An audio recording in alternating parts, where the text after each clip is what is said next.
Hello, my dear students. A very warm welcome to Alan Online. और आज हम लाए हैं YouTube पर पहली बार पिक्चर बेस्ड क्वेश्चन एलन की तरफ से। पिक्चर बेस्ड क्वेश्चंस यानी कि वो क्वेश्चंस जो हमारे एनसीईआरटी में दिए गए इमेजेस से, सोर्सेस में जिनमें रिलेटेड इंफॉर्मेशन है, उनसे आने की पॉसिबिलिटी है। क्योंकि इस साल का जो पेपर पैटर्न है, एनसीईआरटी ने, सीबीएसई ने इस बार का पेपर जो है वो काफ़ी एनालिटिकल रखना घोषित किया है। सारे सेक्शंस को, हिस्ट्री, सिविक्स, ज्योग्राफी के सेक्शन को अलग कर दिया है। तो नेचुरली चांसेस हैं कि बहुत ज़्यादा रीजनिंग बेस्ड पेपर आने वाला है। और जब रीजनिंग बेस्ड पेपर आता है तो पिक्चर बेस्ड क्वेश्चंस के चांसेस बहुत ज़्यादा बढ़ जाते हैं। So we brought here top 20 questions from history and political science which are based on the pictures. तो चलिए देखते हैं। सबसे पहली पिक्चर जो एनसीईआरटी की किताब की पहली पिक्चर ही है, हिस्ट्री की किताब की जो पहली पिक्चर आप देखते हो नेशनलिज्म इन यूरोप की, वो है फेडरिक सोरियो की image the pact between nations, the dream of world wide democratic and socialist republics. ये एक सपना है, एक यूथोपियन विजन है जो ये डेमोक्रेटिक रिपब्लिक्स देख रहे हैं। आप देखो इस पिक्चर में बहुत ध्यान से, तो लोग जो हैं वो मार्च करते हुए चले आ रहे हैं। इनमें बहुत सारी कंट्रीज है, यूएस है, फिर फ्रांस है, ऐसे करके सीक्वेंस से चल रहे हैं ये नेशंस, और ये मूव कर रहे हैं फ्रॉम मोनार्की टू डेमोक्रेसी। तो एक नया आइडिया आ रहा है। स्टैच्यू ऑफ लिबर्टी जो है वो टॉर्च ऑफ एनलाइटमेंट लोगों को सही रास्ता दिखा रही है। There is charter of rights जिससे लोगों के अधिकार इंट्रोड्यूस किए जा रहे हैं। आसपास जितना कुछ गिरा हुआ है ये सब रॉयल लीनेज है। और ऊपर दिखाया गया है कि जितने गॉड्स एंड गॉडेसेस हैं, एंजल्स हैं, वो आपको ब्लेस कर रहे हैं with fraternity. Fraternity mean the concept of brotherhood. तो यहाँ पर जो क्वेश्चन हमने डाला है, क्वेश्चन किसी भी तरीके से फ्रेम हो सकता है, हमने डाला है the given image represents the idea of nation as a female allegory during 19th century in Europe. The concept prominently associated with which country. तो ये कंसेप्ट सबसे पहले किस कंट्री से एसोसिएटेड है, ऑप्शंस में से देखना है। यूजुअली अगर देखा जाए तो कंट्री कौन सी है वो इंपॉर्टेंट नहीं है, इनमें से जो कंट्री है उनमें से फर्स्ट कौन सी है तो आपको वो मार्क करना है। तो सबसे पहली कंट्री है जर्मनी, राइट। चलिए बहुत अच्छी बात है। फिर आते हैं और आगे बढ़ते हैं, देखते हैं अगली पिक्चर। तो ये पिक्चर आपकी एनसीईआरटी में नेशनलिज्म इन यूरोप में दी गई है, जिसमें बैटल ऑफ लेप्जिग का सीन बताया जा रहा है। यहाँ पर पोस्टमैन की तरह नेपोलियन बताए जा रहे हैं जो बैटल ऑफ लेप्जिग को 1813 में हार जाते हैं। और बैटल ऑफ लेप्जिग हारने के बाद जितने भी पोस्ट कार्ड्स इनके थैले से गिर रहे हैं वो सारी वो टेरिटरीज हैं जो नेपोलियन पहली बार हारे थे। सो बैटल ऑफ लेप्जिग से रिलेटेड क्वेश्चन देखते हैं। The battle of Leipzig in 1813 is also known as what? Waterloo नहीं है, वाटरलू के बाद तो नेपोलियन का अस्तित्व ही यूरोप में खत्म कर दिया गया था। So it is basically the battle of Nations. Battle of sedan नहीं है, बैटल ऑफ ट्रफलगर नहीं है, it's particularly battle of Nations, right. देखिएगा, ज्यादातर कोशिश कीजिएगा कि इमेज को बहुत ध्यान से रीड करना, स्टडी करना। जैसे पोस्ट कार्ड्स है उन पे क्या क्या लिखा है, कुछ टेरिटरीज के नाम भी पूछे जा सकते हैं, कैसे भी क्वेश्चन आपसे पूछा जा सकता है। अब अगर हम ये इमेज देखें तो Frankfurt parliament in the church of Saint Paul church में जब प्रशियन किंग के सामने फ्रैंकफर्ट पार्लियामेंट का प्रस्ताव रखा गया था। Contemporary colour print, notice the women in the upper gallery section. आप देखो औरतें कहाँ पर हैं, अपर गैलरी सेक्शन में हैं। तो अब क्वेश्चन देखते हैं। The assembly shown in the image is the Frankfurt parliament 1848, जो एज ऑफ रेवोल्यूशन का पार्ट है, held at the church of Saint Paul. What was its main objective? तो इसके मेन ऑब्जेक्टिव क्या था? हमें पता है सबसे मेजर ऑब्जेक्टिव जो था वो यूनिफिकेशन ऑफ जर्मनी था, क्योंकि फ्रैंकफर्ट पार्लियामेंट जो है वो एक फेडरेशन बनी थी, जर्मन फेडरेशन थी एक्चुअली, राइट। और ये कॉन्स्टिट्यूशन प्लस मोनार्की चाहते थे, इसी वजह से प्रशियन किंग से इस बात का प्रस्ताव रखा गया था, राइट। सो देखते हैं, to restore monarchy in France, no not at all, it was already there, right. और इट वॉज ऑलरेडी देयर का मतलब ये नहीं है 1848 में ऑल्दो लुइस फिलिप जो है ही फ्लीड अवे, लेकिन फ्रांस उस प्रॉब्लम को देख तो रहा ही था, right. To unify Germany under a constitutional monarchy, yes, ये मुझे काफी करेक्ट लग रहा है, लेकिन बाकी ऑप्शंस भी हम पढ़ेंगे। To support Napoleon's rule in Europe, No. To divide Germany into smaller independent states. No, not at all. We were wanting it to unify here. So option 2 is the correct answer. Let's proceed. अब ये तो बहुत common image है जो हम कई बार हमारे school के एग्जाम्स में, हमारे एलन के एग्जाम्स में, राइट, और बहुत सारे एग्जाम्स में हमने ये इमेज देखी है. This is the picture of Germania, right. आप देखेंगे फिलिप वेट 1848 इन्होंने इस पिक्चर को डिजाइन किया था and it is an allegory.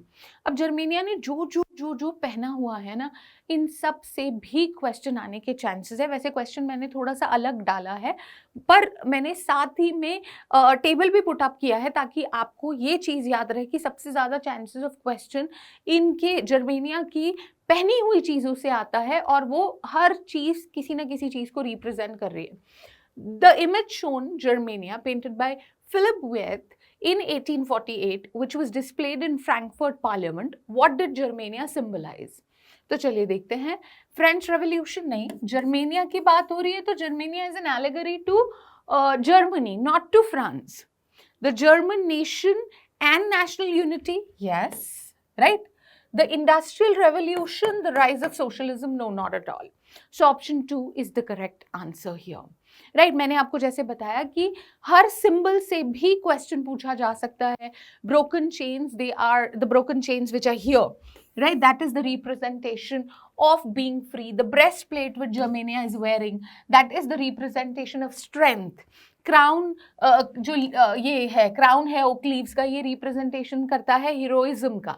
ये स्वॉर्ड जो है ये रिप्रेजेंट कर रही है रेडीनेस टू फाइट को, right. Olive branch around the sword, आप देखो जितनी भी ये जो स्वॉर्ड है इसके आसपास ऑलिव ब्रांचेस हैं, ये रिप्रेजेंट कर रही है विलिंगनेस टू पीस को, कि भाई तलवार तो है, अगर लड़ोगे तो हम पीछे नहीं हटेंगे, लेकिन हम पहला हाथ जो है दोस्ती के लिए बढ़ाएंगे, शांति और अमन के लिए बढ़ाएंगे, right. Black red and gold try colour, ये लिबरल फ्लैग है और इनका, राइट, नेशनलिस्ट फ्लैग है जो 1848 में डिजाइन किया था, जो बाद में ड्यूक्स ने और जर्मन स्टेट्स ने बैन कर दिया था.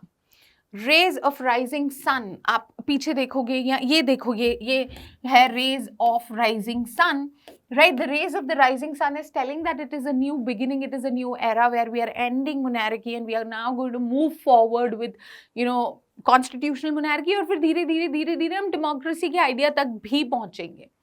अब आते हैं हम नेशनलिज्म इन इंडिया पर.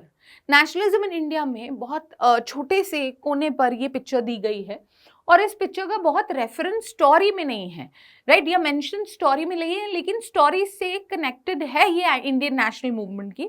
अब ये पिक्चर बता रही है 1913 की कहानी, जब महात्मा गांधी साउथ अफ्रीका में रहते थे और इंडियन कोल माइनर्स के अधिकारों के लिए महात्मा गांधी ने साउथ अफ्रीका में लड़ाई लड़ी थी. So that is what it is representing. और आपको मैं बताऊं कि महात्मा गांधी जो हैं ये लड़ाई को जीते भी थे. उन्होंने इंडियन कोल माइनर्स के वेजेस पराए देश में, फॉरेन लैंड में बढ़वाए थे. तो उसकी वजह से भी महात्मा गांधी की एक हीरोइक इमेज जो है वो इंडिया में क्रिएट हुई थी before he came to India. 1915 में ये भारत आए थे. इस जो क्वेश्चन है वो है, the image shows Indian workers marching under the leadership of Mahatma Gandhi in South Africa in 1913, and this movement was a best example of the method of protest. कौन सा मेथड था जो बाद में इंडिया में भी इंट्रोड्यूस किया गया, ऑल्दो हिंद स्वराज में महात्मा गांधी ऑलरेडी इसको मेंशन कर चुके थे. So armed rebellion nowhere, Mahatma Gandhi was a follower of non violence, तो वायलेंस की तो बात करो ही मत. सत्याग्रह, yes, very prominent. Boycott of foreign goods, revolutionary terrorism, no, revolutionary terrorism तो हो ही नहीं सकता.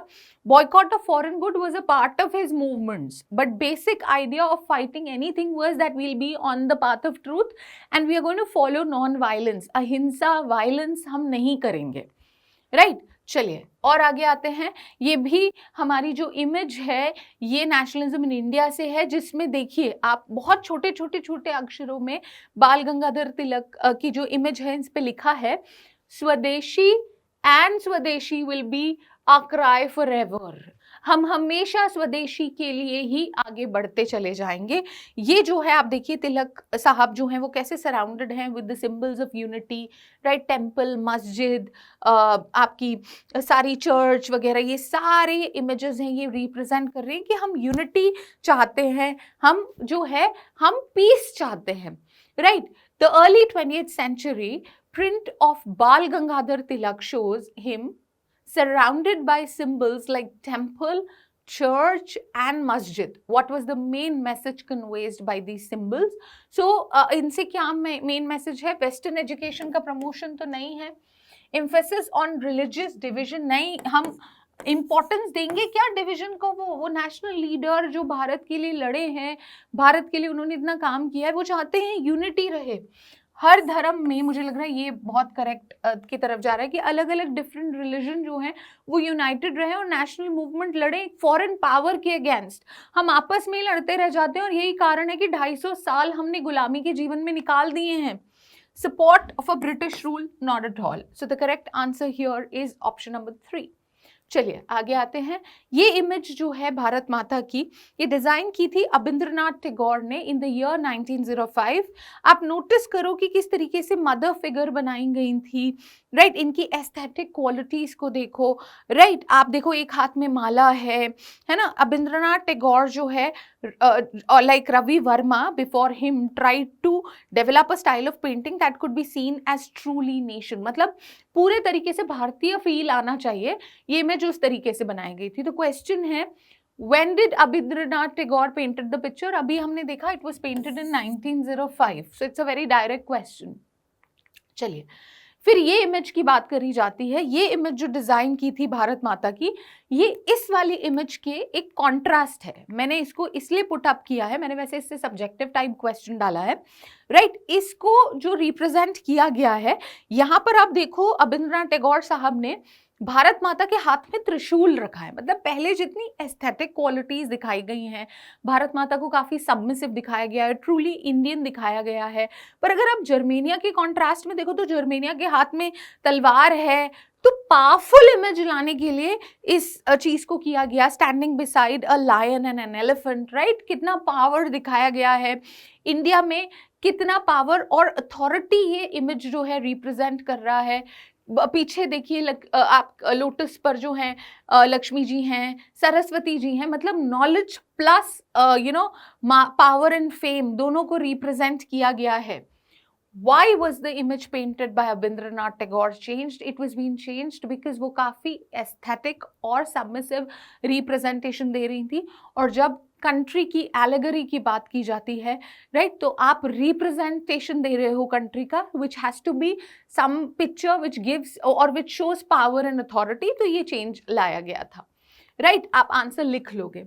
अब हम फिर आगे आते हैं। अगला चैप्टर जो है वो है हमारा making of global world. Making of global world में पिक्चर जो है बड़ी क्योंकि बहुत थोड़ा सा ही content making of the global world से आपके सिलेबस में है, तो ये पिक्चर जो है ये आयरिश पोटैटो फेमाइन के बारे में बताया जा रहा है। क्या था, यूरोप में गरीबी बहुत ज़्यादा थी और लोग जो हैं वो भुखमरी के बहुत ज़्यादा शिकार थे, बहुत ज़्यादा फेमाइन आया करते थे। तो जब इंट्रोडक्शन हुआ पोटैटो का as a crop from America, so Europe के लिए एक जीवन वाली बात हो गई, लाइफ वाली बात हो गई कि भाई एक ऐसी क्रॉप है जो which is a good source of carbohydrate, starch है, राइट, काफ़ी एनर्जी गिविंग क्रॉप है। तो लोग इस पे डिपेंडेंट होने लगे और पूरे यूरोप में इसकी काफ़ी खेती की गई। लेकिन क्योंकि यूरोप ने इसको नया नया उगाना सीखा था, क्लाइमेटिक चेंजेस थे, बहुत सारे डिफरेंसेस थे अमेरिका और यूरोप के बीच में, तो इस वजह से ये जो फसल है ये खराब हो गई और काफ़ी नंबर ऑफ डेथ हुए। So it was connected to life and death. तो चलिए क्वेश्चन देखते हैं। What was the primary cause of the famine? So the primary cause of the famine was, it was not drought, it was potato disease which was called potato blight. Lack of seeds, over farming, no. The correct answer is it was a potato disease.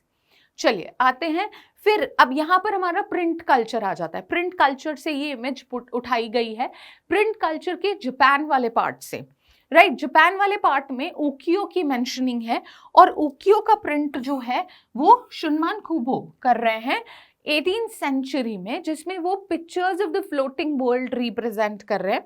तो यहाँ पे picture बताया गया जिसमें एक आदमी है, वो विंडो से बाहर देख रहा है, स्नोफॉल एंजॉय कर रहा है, while women they are preparing tea and performing other domestic duties. तो क्वेश्चन किस तरीके से आ सकते हैं, तो पूछा जाएगा भाई ये प्रिंट किसने बनाया था, राइट। अब the print a morning scene, what were the women doing here. अच्छा, आदमी का भी पूछा जा सकता है, औरतों का भी पूछा जा सकता है, हमने आदमी का औरतों का पूछा है। Right, dancing and singing no, preparing tea and performing domestic duties बिल्कुल सही है, working in the field reading books not at all. The correct answer is option number 2 which is a very direct question again. चलिए अब आते हैं Gutenberg press. Print culture में जो Joan Gutenberg थे उन्होंने इस पिक्चर को डेवलप किया था। तो आप इस पिक्चर पे देखो, there is a handle, screw है, प्लेटन है, वो बोर्ड है जिसपे अल्फाबेट्स हैं, प्रिंटिंग ब्लॉक प्लेस किए गए हैं ओवर पेपर, फ्रेम सेट करा गया है इस तरीके से। पूरा बताया जा रहा है कि हैंडल जो है वो यूज किया जाता है टर्न करने के लिए स्क्रू को, और फिर प्रेस डाउन किया जाता है ताकि प्लेटन पे उससे प्रेशर गिरे और वो पेपर पर अपना इमेज प्रिंट करे। गुटेनबर्ग ने 26 कैरेक्टर्स डेवलप किए थे मेटल टाइप से, मतलब अलग अलग, जैसे पहले वुडन ब्लॉक्स होते थे, अब मेटल ब्लॉक्स, और यह कैरेक्टर कैलीग्राफी में सुंदर हैंडराइटिंग में लिखे गए थे।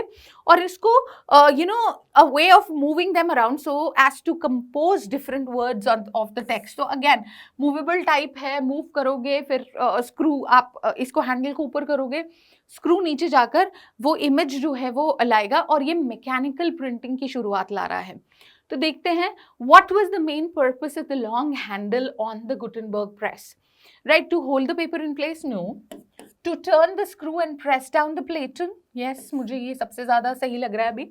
To lift the metal types? नहीं. To apply ink to the types? No. The correct answer is option number 2. Right, तो इस तरीके से क्वेश्चन आएंगे। इस बेसिक सेशन का जो बेसिक एजेंडा है ये है कि आपको समझ आ सके कि पिक्चर बेस्ड क्वेश्चन किस तरीके से पूछे जाएंगे। Then again you have, this is the image again taken by आपका print culture chapter, pages from the Diwan of Hafiz 1824।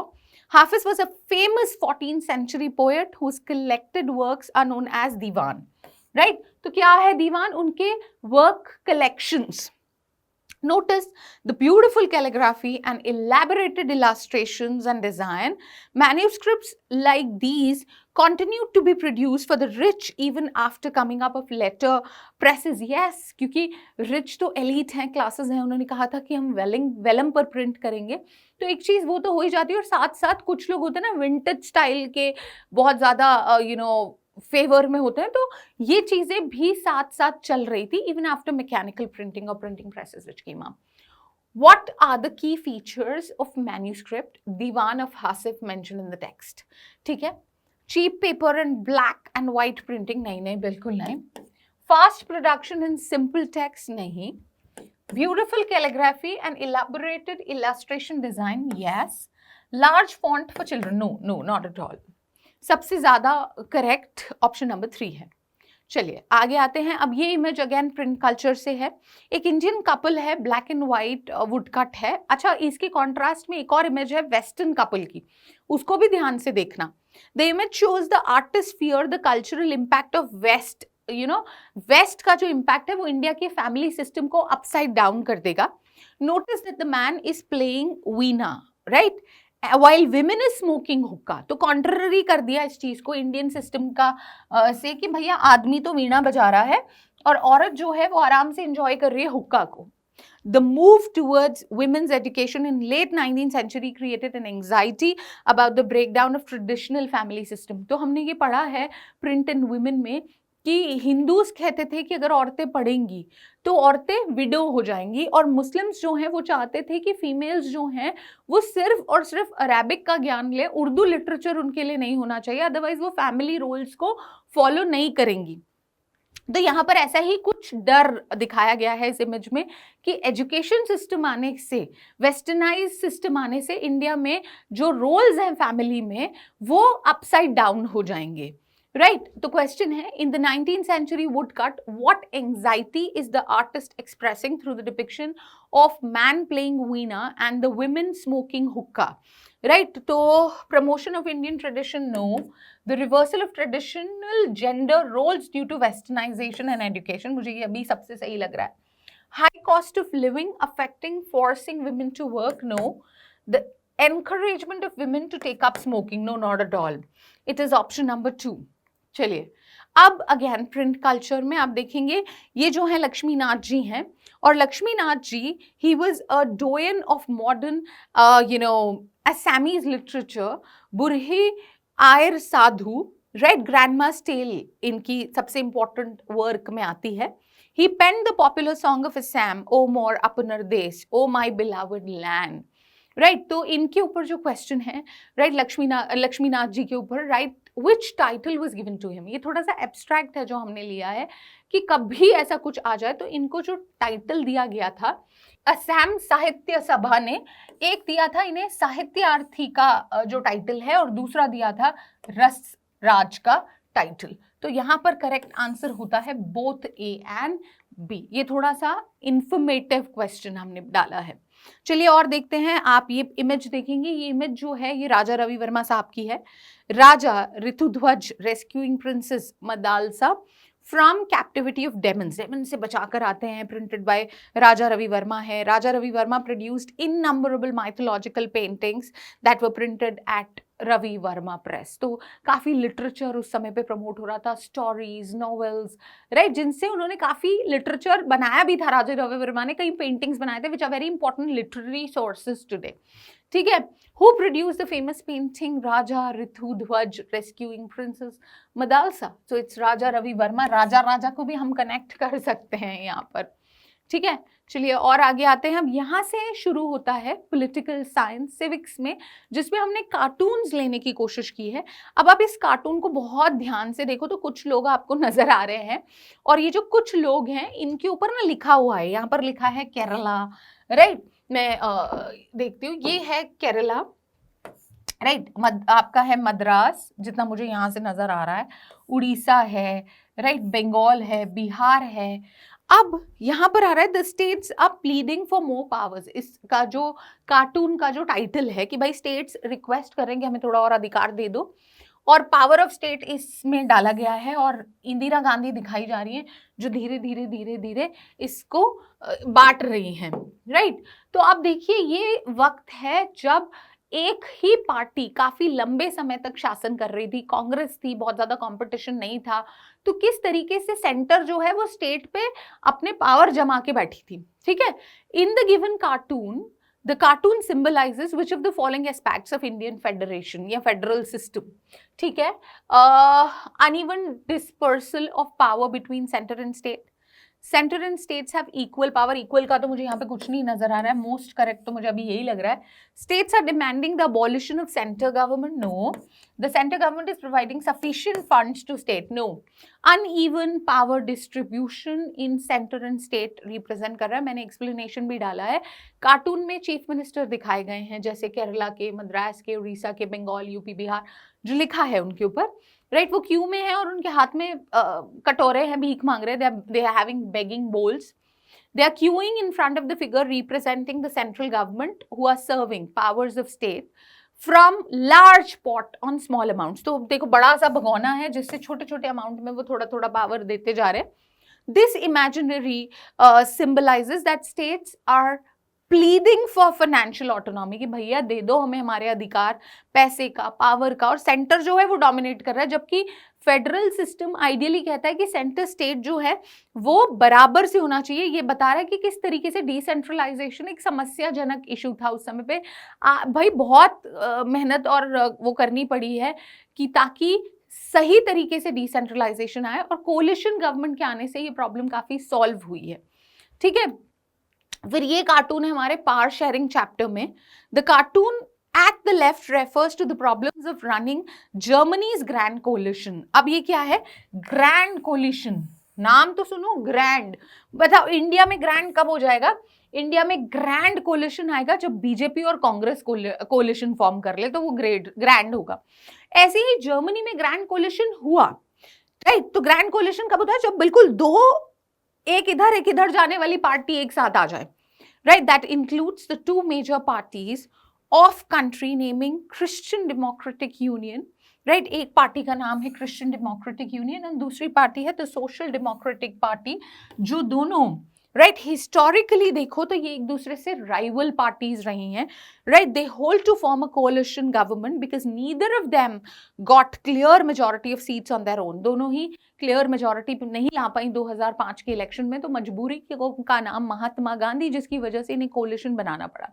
They take divergent positions on several policy matters. तो अब क्या है, अलग अलग लोग एक साथ बिठा दिए गए हैं, अलग अलग सोच के लोग, पार्टीज एक साथ बिठा दी गई, तो एक इधर जाएगा एक इधर जाएगा। इसीलिए आप देखो तो वो कभी भी जॉइंटली चल तो रही है, लेकिन बड़ी लड़ाई से ये काम चल पा रहा है। तो आप देखो कि ये कार जो है दिखाई गई है और इसमें 2 स्टेयरिंग व्हील्स दिखाई गए हैं, और जब 2 स्टेयरिंग व्हील है, एक इधर जा रहा है और एक इधर जा रहा है, तो गाड़ी चलने में बड़ी दिक्कत आ जाएगी। राइट, चलिए, study the given cartoon carefully, which of the following options best signifies the message of this cartoon? The superior quality of German engineering in automobile industry, although Germany काफी बेस्ट रहा है इन ऑटोमेटिव engineering, Volkswagen का introduction इन्होंने किया था, but no. The problem of running grand coalition government with rival parties, हाँ मुझे अभी तो ये सबसे prominently सही लग रहा है। The horizontal distribution of power between different organs of government, नहीं। The smooth functioning of the two-party system in Germany, not at all smoothly, तो ये चल ही नहीं रहे थे। So the correct answer is option number 2। चलिए और आगे आते हैं। This is the cartoon which has been taken from gender, religion and caste का जो gender part है। आप देखो कार्टून को बहुत ध्यान से तो दिखाया गया है to the TV serial makers, 2 मोटी मोटी औरतें बैठी हैं, जो यूजुअल लोगों का परसेप्शन होता है कि औरतें करती क्या हैं, टीवी देखती हैं, राइट। घर पे खाना बना रही होती हैं, हाउसवाइफ को आपने देखा है कपड़े धोते हुए, खाना बनाते हुए, झाड़ू लगाते हुए, राइट। फैशन इंडस्ट्री में सुष्मिता सेन भी तो है, वो भी फीमेल है। Then you have female, here we have idol bride, आप देखो उसके चेहरे पे पैसे का थैला लाया गया है, मतलब डाउरी की बात की जा रही है। और फिर आते हैं द आइडियल एम्प्लॉय, तो एम्प्लॉय जो है इसमें मेल एम्प्लॉयज के बारे में ज्यादा बताया गया है। Which one of these is you? तो observe the provided cartoon which illustrates various societal expectation and stereotypes imposed on women. Which of the following concepts best describe the central theme highlighted? तो यहाँ पर सबसे ज्यादा highlight हो रहा है मेरे हिसाब से gender division of labour, right. ये ऑप्शंस जो हैं ये करेक्ट नहीं है। चलिए, वेरी गुड वेरी गुड। और आगे आते हैं, again gender, religion and caste से, कास्ट का मुझे लगता है ये कार्टून है, देखते हैं कैसे। वोट बैंक बढ़ाने की बात की जा रही है, इतना दिख रहा है। और यहाँ पर राजपूत, कुर्मी, गुजर, यादव, राइट, अहीर, लोहार, Koeri, schedule caste, schedule tribe, तो ये सब कास्ट के हैं लॉकर्स, और सब अपने अपने वोट्स बढ़ाने की बात करें तो सीधा सा रिप्रेजेंटेशन है कि कार्टून पब्लिश हुआ था, अजीत निनान ने इसको पब्लिश किया था 1990 में। और ये कौन से कंसेप्ट को ला रहा है इंडियन पॉलिटिक्स के? The role of money in elections, नहीं। The practice of politicians targeting specific caste and community, हाँ। The importance of joint bank account, नहीं। The process of reserving government jobs for specific communities, नहीं। The correct तो अभी मुझे सबसे ज्यादा यही है एक्चुअली। मैंने एक्सप्लेनेशन खैर कार्टून का आपको पहले ही दे दिया है। आगे आते हैं, अगला कार्टून देखिए। This is attention, electoral discipline is not our cup of tea. हम तो नहीं डिसिप्लिन में चलने वाले। और यहाँ पे बात हो रही है इलेक्शन कोड की, जिसको ऐसे नीचे फेंका जा रहा है कि हम तो नहीं फॉलो करेंगे। और ये ईसी साहब हैं, इलेक्शन कमिश्नर हैं, जो खुद कह रहे हैं कि हम तो नहीं फॉलो कर रहे नियमों को। तो ये क्या बता रहा है? कौन से चैलेंज को बता रहा है? Which one of the following challenges faced by political parties इसमें बेस्ट इलस्ट्रेट हो रहा है? मुझे लगता है सबसे ज्यादा absence of discipline, dynastic succession, नहीं। Growing role of money and muscle power, नहीं। Challenge of lack of internal democracy, नहीं। अरे भैया, इसी यहाँ पर तो करप्शन को रिप्रेजेंट कर रहा है। The challenge of maintaining electoral discipline, very correct. So children, हम यहाँ पर करीबन 20 इमेजेस डिस्कस कर चुके हैं, और इससे आपको काफी आइडिया लग गया होगा कि किस तरीके के क्वेश्चंस आने की पॉसिबिलिटी है। Children, keep doing, keep growing, और स्ट्रेस बिल्कुल मत लेना। बहुत अच्छे से पढ़ो, तैयारी करो, और एग्जाम के लिए कॉन्फिडेंटली जाओ। A very very best wishes from entire team of Allen Digital. Thank you.